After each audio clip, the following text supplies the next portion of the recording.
Delhi liquor కుంభకోణంలో కవిత వేసిన petition ఆసక్తికరమైనటువంటి అంశాలు ఉన్నాయి. అందులో బెయిల్ పిటిషన్లను అయితే ప్రతిసారి తిరస్కరిస్తున్నటువంటి నేపథ్యంలో కవిత న్యాయస్థానాన్ని ఆశ్రయించడం, ఇందులో వెంటనే డిఫాల్ట్ బెయిల్ ఇవ్వాలని న్యాయస్థానాన్ని కోరారు. ఇందులో కొత్త వ్యూహం ఏంటంటే, ఏదైనా ఒక కేసు దర్యాప్తు పూర్తి చేయడానికి చట్టంలో పలు నిబంధనలు ఉన్నాయి. నిర్దేశించిన సమయంలో దర్యాప్తు పూర్తి చేయబోతే జ్యుడిషియల్ కస్టడీలో ఉన్న నిందితులకి బెయిల్ పొందే హక్కు ఉంటుంది.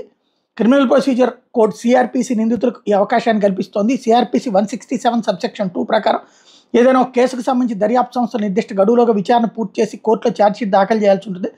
ఒకవేళ పోలీసులు సకాలంలో ఛార్జ్షీట్ దాఖలు చేయకపోతే కోర్టు నుంచి అనుమతి తీసుకోవాల్సి ఉంటుంది.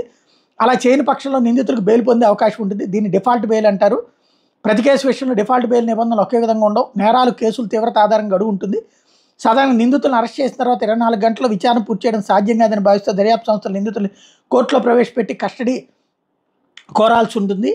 నిందితుడిని కోర్టులో ప్రవేశపెట్టిన తర్వాత ఆ వ్యక్తి జ్యుడిషియల్ కస్టడీకి వెళ్ళిపోతాడు కాబట్టి అప్పటి నుండి నిందితుడిని విచారించాలని న్యాయస్థానం అనుమతి తీసుకోవాల్సి ఉంది. ఇవన్నీ చెప్తూ ఏదైనా కేసులో నిందితుడికి కోర్టు విధించిన కస్టడీ గడువు ముగిసినా విచారణ పూర్తి కాబట్టి దర్యాప్తు సంస్థలు కోర్టుని గడువు కోరతాయి. అవన్నీ అయిపోయినాయి. ఇప్పటికే కవితకి సంబంధించి పూర్తి స్థాయి కథ అంతా నడిచింది కాబట్టి ఇక్కడ 10 ఏళ్ల జైలు శిక్ష విధించే అవకాశం ఉన్న కేసుల్లో మాత్రమే కస్టడీ గరిష్టంగా 90 రోజులు ఉండాలి. మిగతా కేసుల విషయంలో గరిష్టంగా దర్యాప్తు 60 రోజులే ఉంటుంది.